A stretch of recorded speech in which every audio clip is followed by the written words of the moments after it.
അന്തരീക്ഷ മലിനീകരണം നമ്മുടെ ജീവൻ എടുക്കുമെന്നുള്ള ചില റിപ്പോർട്ടുകൾ പുറത്തു വരുന്നുണ്ട്. അതിൽ യാഥാർത്ഥ്യമുണ്ടോ? യാഥാർത്ഥ്യമുണ്ടല്ലോ. ലോകാരോഗ്യ സംഘടന ഒരു യൂണിവേഴ്സിറ്റി ഓഫ് ചിക്കാഗോ അവർ നടത്തിയ 2023 നടത്തിയ ഒരു പഠന റിപ്പോർട്ട് ഇപ്പോൾ വെളിയിൽ വിട്ടിട്ടുണ്ട്. ഇത് പ്രകാരം അന്തരീക്ഷ മലിനീകരണം അല്ലെങ്കിൽ വായു മലിനീകരണം നമ്മുടെ ആയുർദൈർഘ്യം കുറയ്ക്കും, അല്ലെങ്കിൽ മറ്റു പല രോഗപീഠകൾ മൂലം നമ്മൾ വലയും എന്നുള്ള റിപ്പോർട്ടുകളാണ് ഇപ്പോൾ പുറത്തു വിട്ടേക്കുന്നത്. ഇത് പ്രകാരം നമ്മുടെ ഇന്ത്യയിൽ ശരാശരി ഒരാളുടെ ആയുർദൈർഘ്യം ഏതാണ്ട് 3.5 വർഷം കുറയാൻ ഈ വായു മലിനീകരണം കാരണമാകുമെന്നുള്ളതാണ് ഈ പഠന റിപ്പോർട്ട് പറയുന്നത്. ഇന്ത്യയിൽ പ്രധാന നഗരങ്ങളുണ്ട്, അതായത് ഡൽഹി, ഗാസിയാബാദ്, ഗ്രേറ്റർ നോയിഡ തുടങ്ങിയ പ്രധാന നഗരങ്ങൾ. ഇപ്പോൾ കേരളത്തെ സംബന്ധിച്ച് കേരളത്തിലെ ഏറ്റവും അന്തരീക്ഷ മലിനീകരണം രൂക്ഷമായി നിൽക്കുന്ന സ്ഥലം കൊച്ചിയാണ്. ഇപ്പോൾ നമ്മളിരിക്കുന്ന ഈ കൊച്ചി ഈ പറയുന്ന സ്ഥലമാണ്. കേരളത്തിലെ ഏറ്റവും നല്ല ശുദ്ധവായു ഉള്ള സ്ഥലം പത്തനംതിട്ട ജില്ലയുമാണ്. പത്തനംതിട്ട ജില്ലയിൽ നമ്മളറിയാവുന്ന പോലെ ഒരു മലയോര മേഖലയാണ്, വനപ്രദേശമാണ്. അതുകൊണ്ട് സ്വാഭാവികമായിട്ടും അവിടെ നല്ല ശുദ്ധവായു കിട്ടുന്ന സ്ഥലവുമാണ്. എന്നാൽ കൊച്ചി താരതമ്യേന മോശം അന്തരീക്ഷ വായു നിലനിൽക്കുന്ന സ്ഥലമാണ്. അതുകൊണ്ട് നമ്മുടെയൊക്കെ ആയുർദൈർഘ്യം കുറഞ്ഞുകൊണ്ടിരിക്കുക എന്നാണ് അതിൻ്റെയൊക്കെ അർത്ഥം. അപ്പോൾ ഇവിടെ എങ്ങനെയാണ് ഈ അന്തരീക്ഷ വായുവിൻ്റെ ഗുണനിലവാരം അളക്കുന്നത് എന്നുള്ളത് നോക്കണമല്ലോ. അതായത് പാർട്ടിക്കുലേറ്റ് മാറ്റർ അതിൻ്റെ കണക്കാണ് നമ്മൾ നോക്കുക. പാർട്ടിക്കുലേറ്റ് മാറ്റർ എന്ന് പറഞ്ഞു കഴിഞ്ഞാൽ നമ്മൾ ശ്വസിക്കുന്ന വായുവിൽ അടങ്ങിയിരിക്കുന്ന ഘടകങ്ങളെ, അതിനെയാണ് ഈ പാർട്ടിക്കുലേറ്റ് എന്നുകൊണ്ട് ഉദ്ദേശിക്കുന്നത്. അപ്പോൾ അങ്ങനെ നമ്മൾ ശ്വസിക്കുന്ന വായുവിൽ ഏതാണ്ട് 2.5% വരെ മറ്റ് സാധനങ്ങളൊക്കെ ഉൾപ്പെട്ടാൽ അത് താരതമ്യേന കൊള്ളാവുന്ന വായു, അതാണ് നമ്മുടെ സ്റ്റാൻഡേർഡ് ഫിക്സ് ചെയ്തേക്കുന്നത്. അപ്പോൾ ഇതിൽ നമ്മൾ ശ്വസിക്കുന്ന വായുവിൽ എന്തൊക്കെ ഘടകങ്ങളാണ് നമുക്ക് ആവശ്യമില്ലാത്തത് കടന്നുകൂടുന്നതെന്ന് നോക്കണം. അതൊന്നാമത്തത് ഓസോൺ, രണ്ടാമത്തത് carbon monoxide, 3 sulphur dioxide, 4 nitrogen dioxide. ഇതിൽ ഓസോൺ എന്ന് പറയുന്ന സാധനം നമ്മുടെ ഈ പൊടിപടലത്തിൻ്റെ കൂടെ കാണുന്ന ഒരു സാധാരണ പൊടിപടലം, അത്രയും മനസ്സിലാക്കിയാൽ മതി. രണ്ടാമത്തത് കാർബൺ മോണോക്സൈഡ് എന്ന് പറഞ്ഞു കഴിഞ്ഞാൽ നമ്മുടെ വാഹനങ്ങൾ പുറപ്പെടുവിക്കുന്ന അല്ലെങ്കിൽ ഇന്ധനം കത്തുന്നത് മൂലം ഉണ്ടാകുന്ന, അത് ഏത് തരം ഇന്ധനം ആയിക്കോട്ടെ, നമ്മൾ വീട്ടിൽ നിലവിളക്ക് കത്തിക്കുന്ന വെളിച്ചെണ്ണ ആയിക്കൂടെ, അത് കത്തുമ്പോൾ വരുന്ന കരിയും കാർബൺ ആണ് എന്നുള്ളത് മനസ്സിലാക്കണം. അതിന് പ്രത്യേകിച്ച് ഇളവുകളൊന്നുമില്ല. മണ്ണെണ്ണ കത്തിച്ചാലും വരുന്നത് കരിയാണ്, വെളിച്ചെണ്ണ കത്തിച്ചാലും വരുന്നത് കരിയാണ്. അങ്ങനെ കാർബൺ മോണോക്സൈഡ്.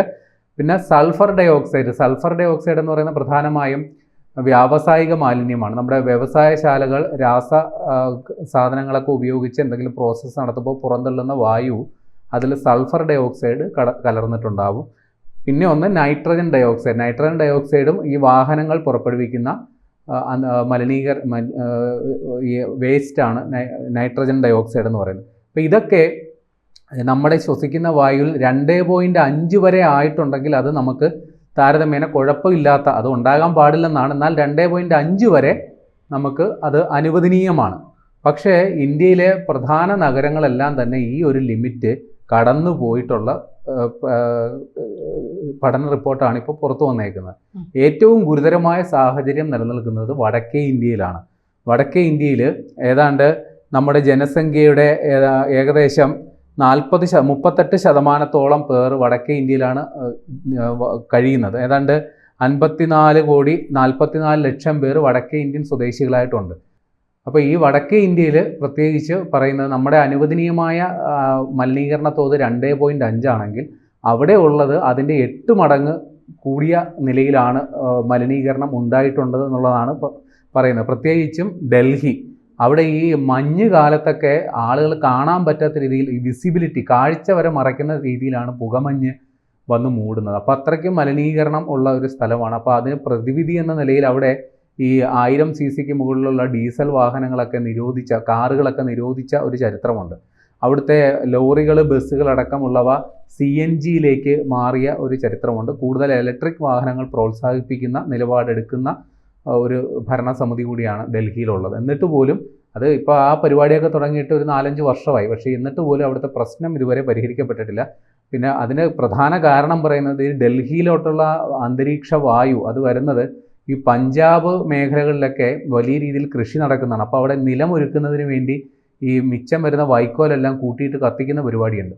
അപ്പോൾ അങ്ങനെ വരുന്ന പുക ഡൽഹിയിലേക്ക് വന്ന് അവിടെ വലിയ രീതിയിൽ പുക സൃഷ്ടിക്കുന്നു എന്നുള്ള ഒരു പരാതിയാണ് അവിടെ ഉള്ളത്. എന്നിരുന്നാലും അവിടെയും ഈ പറയുന്ന പോലുള്ള അവസ്ഥയുണ്ട്. ഡൽഹിയിൽ മാത്രമുള്ള നിവാസികളുടെ അവിടെ അന്തരീക്ഷ വായു തുടർച്ചയായിട്ട് ശ്വസിക്കുന്നവരുടെ ആയുർദൈർഘ്യം 8.2 വർഷം, ആയുസിൻ്റെ 8 വർഷത്തിൽ കൂടുതൽ നഷ്ടപ്പെടും എന്നുള്ള കണക്കുകളാണ് വരുന്നത്. അതേപോലെ മറ്റ് പല സ്ഥലങ്ങളിലും ഇതേപോലെ സമാനമായ അവസ്ഥയിലുണ്ട് എന്നുള്ളതാണ്. നേരത്തെ പറഞ്ഞ പോലെ ഡൽഹി മാത്രമല്ല, ഗാസിയാബാദ്, ഗ്രേറ്റർ നോയിഡ തുടങ്ങിയ സ്ഥലങ്ങളിലെല്ലാം ഇതേപോലെ ഒരവസ്ഥ ഉണ്ട് എന്നുള്ളതാണ്. ചില ആരോഗ്യ വിദഗ്ധർ ചൂണ്ടിക്കാട്ടുന്നത് ഈ തുടർച്ചയായ മലിനീകരണം, അന്തരീക്ഷ മലിനീകരണം ഹൃദയ സംബന്ധമായ അസുഖങ്ങൾ അല്ലെങ്കിൽ ശ്വാസകോശ സംബന്ധമായ അസുഖങ്ങൾ, സംബന്ധമായ അസുഖങ്ങൾ ഉറപ്പായിട്ടും ഉണ്ടാകും. കാര്യം ഈ അലർജി, ആസ്തുമ തുടങ്ങിയ പ്രശ്നങ്ങൾ ഉറപ്പായിട്ടും വരുന്നതാണ്. ഇതുകൂടാതെ ഹൃദയാരോഗ്യത്തെ കൂടി ബാധിക്കും എന്നുള്ളതാണ്. കാരണം ഈ പൊടിപടലങ്ങൾ ഹൃദയഭിത്തിയിൽ അടിഞ്ഞുകൂടി ഹൃദയത്തിൻ്റെ പ്രശ്നം ഉണ്ടാക്കും എന്നുള്ളതാണ്. അത് മാത്രമല്ല, ഈ അന്തരീക്ഷ മലിനീകരണം ഉറക്കക്കുറവിന് കാരണമാകും. നമുക്ക് സ്ട്രെസ്സ്, നമ്മുടെ മാനസിക സമ്മർദ്ദം കൂടാനായിട്ട് കാരണമാകും. ഇത്തരം കാര്യങ്ങൾ മൊത്തത്തിൽ എല്ലാം കൂടി ചേർന്ന് വരുമ്പോൾ കൂനുമേൽ കുരു എന്ന് പറയുന്നത് പോലെ കാര്യങ്ങളെത്തും. നമുക്ക് ഹൃദയ സംബന്ധമായ അസുഖങ്ങൾ, അതേപോലെ ശ്വാസകോശ സംബന്ധമായ അസുഖങ്ങൾ വരും എന്നുള്ളതാണ്. ഇനി മറ്റൊരു കണക്കുകൂടി വരുന്നുണ്ട്. ഈ വായു മലിനീകരണം കൊണ്ടുണ്ടാകുന്ന മരണം നമ്മുടെ ഈ ശൈശവ ദശയിലുണ്ടാകുന്ന മരണത്തേക്കാൾ കൂടുതലാണെന്ന് പറയുന്നു. ഈ ജനിതകമായിട്ടുണ്ടാകുന്ന വൈകല്യങ്ങൾ മൂലം കുഞ്ഞുങ്ങൾ ജനിച്ച് ശൈശവ ദശയിൽ തന്നെ മരിക്കുമല്ലോ, അതിനേക്കാൾ കൂടുതലാണ് വായു മലിനീകരണം മൂലമുണ്ടാകുന്ന മരണം. അതേപോലെ പോഷകാഹാരക്കുറവ് കൊണ്ടുണ്ടാകുന്ന മരണത്തെ കൂടുതലായിരിക്കും വായു മലിനീകരണം സൃഷ്ടിക്കുന്നത്. അതേപോലെ മോശം കുടിവെള്ളം കുടിച്ചാൽ നമുക്ക് സാംക്രമിക രോഗങ്ങൾ ഉണ്ടാകാനുള്ള സാധ്യതയുണ്ട്. പക്ഷേ അതിനേക്കാൾ ഭീകരമാണ് ഈ വായു മലിനീകരണം സൃഷ്ടിക്കുന്ന ആഘാതങ്ങൾ എന്നാണ് പറയുന്നത്. ഇനി അമേരിക്കയിലോ നമുക്ക് ഏറ്റവും എല്ലാത്തിനും അമേരിക്കനാണല്ലോ ഒരു സ്റ്റാൻഡേർഡ് ഫിക്സ് ചെയ്യുന്നത്. അമേരിക്കയിൽ നിന്ന് വന്ന ഒരു കഥ കൂടിയുണ്ട്. അമേരിക്കയിൽ ഈ വായു മലിനീകരണം കൊണ്ട് ഒരു വർഷം 91,000 ശൈശവ മരണങ്ങൾ അമേരിക്കയിൽ ഉണ്ടാകുന്നു എന്നുള്ളതാണ്.